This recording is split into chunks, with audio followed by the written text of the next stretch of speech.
Today, I'll share a simple recipe for making pure sesame oil at home, completely free of additives.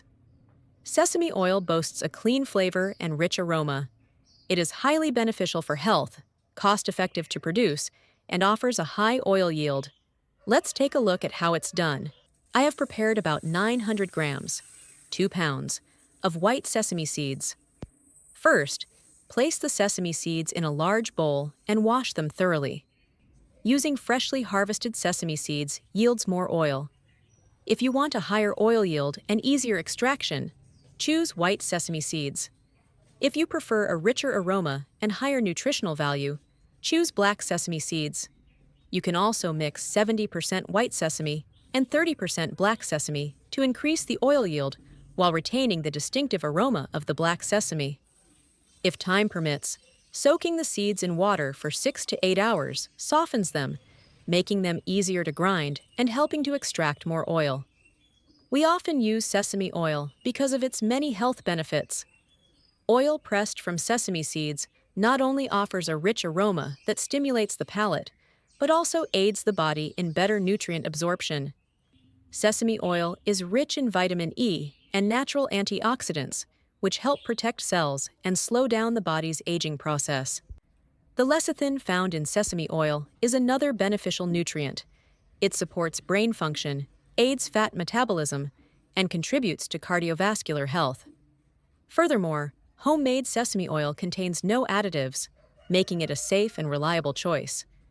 Change the water once more to ensure the sesame seeds are completely clean. After washing, remove the seeds and let them drain.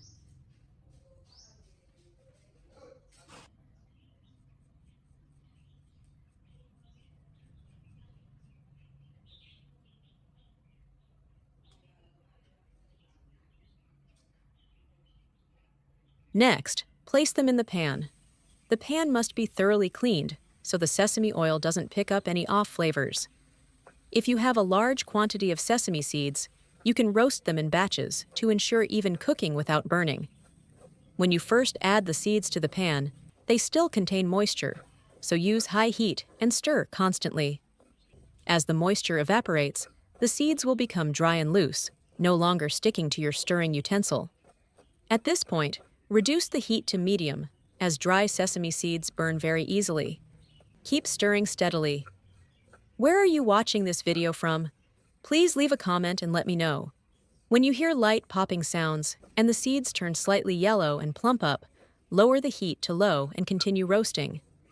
At this stage, the seeds are ready for making sesame paste, but if you want to make sesame oil, you need to roast them a little longer. Since the pan is still very hot, stir quickly and be careful not to let the seeds burn, or the whole batch will be ruined. The seeds are ready when they release a rich aroma and turn golden brown. Don't over-roast them, or the oil will taste burnt. Turn off the heat and use the residual heat to stir for a little longer. Then let them cool naturally right in the pan. Properly roasted sesame seeds for oil making should crush easily with light finger pressure, smell highly aromatic, and be golden brown in color. Now, let them cool completely. Next, place the sesame seeds into the blender. Blend in small batches. Do not add too much at once, as it will be difficult to process. Secure the lid and blend until very smooth. Wow! It smells amazing! The finer the sesame seeds are ground, the richer the aroma becomes. Since sesame seeds naturally contain oil, the mixture will thicken and become harder to blend the longer you process it. Therefore, you should pause occasionally and stir the mixture with chopsticks to ensure the blender runs smoothly. Continue blending until the sesame is very smooth and transforms into a creamy paste, also known as tahini. Once finished, transfer the mixture into a large bowl or pan to prepare for the next step.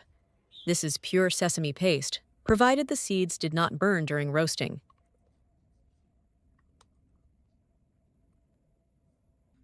Next, begin the oil separation process using water. The ratio of sesame seeds to boiling water is 1 to 0.85. Pour the boiling water into the blender and blend to capture any remaining sesame residue inside. Then, Pour this water into the pan containing the sesame seeds. Pour slowly and stir constantly, as the ground sesame mixture will thicken upon contact with the hot water. Divide the boiling water into 3 to 4 portions. It's wonderful to know that we can connect with each other across the globe. If you haven't subscribed to my channel yet, you can do so by clicking the subscribe button. I truly appreciate your support.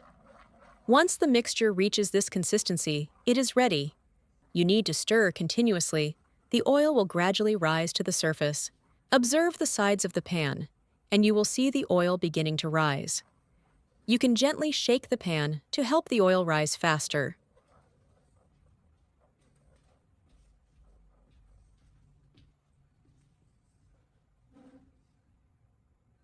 At this point, the layer of oil on the surface becomes clearly visible. This is the traditional water-based oil separation method. Then, let it sit undisturbed for 1 to 2 hours, and the oil will gradually rise to the surface. Alternatively, you can lightly tap the surface with a spoon to help the oil rise more quickly. After letting it settle and waiting for the oil to rise for about an hour, you can use a spoon to scoop the oil out. This is pure sesame oil with a rich, enticing aroma. Tap gently while scooping to help the oil rise to the surface faster. Freshly pressed sesame oil appears slightly cloudy, but it will clear up after settling for a few days. Remember to strain it through a fine mesh sieve to remove sediment. This minimizes future settling.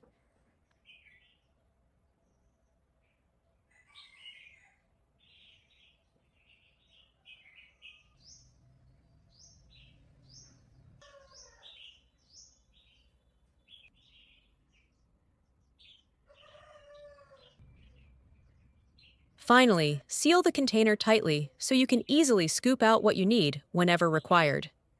2 pounds, approximately 0.9 kilograms, of sesame seeds yield nearly a full bowl of oil, along with a large amount of leftover sesame pulp, making it very economical. It is difficult to find pure sesame oil in stores, and it is expensive. Even a small bottle can cost $7 to $10 and often contains additives. The flavor doesn't compare to homemade oil. This is a traditional water-based oil extraction method. In the past, before mechanical grinders existed, people used stone mortars to grind the sesame seeds. Homemade sesame oil has a rich aroma. In the summer, it is delicious in cold noodle dishes, vegetable salads, hot pot dipping sauces, or soups. The leftover pulp contains fiber and insoluble lignans, which impart a slight bitterness, though this does not affect the flavor of the oil itself. If roasted for too long, the pulp may scorch slightly, resulting in a more bitter taste. Traditionally, this pulp was used as feed for poultry or livestock. If you wish to use the pulp in dough, pastries, or as a topping, use it in moderation. If the taste is too bitter, mix it with sweet ingredients to balance the flavor. If left to sit for another 3 to 5 days, more oil will rise to the surface and can be skimmed off. If you prefer not to wait, you can use the ground sesame mixture directly. Nothing goes to waste. Ground sesame is used as a seasoning to enhance the aroma and richness of many dishes. Store-bought ground sesame often has a slightly bitter taste due to added peanuts and flavorings, so the quality isn't quite as good. Homemade ground sesame contains no additives and offers a richer flavor.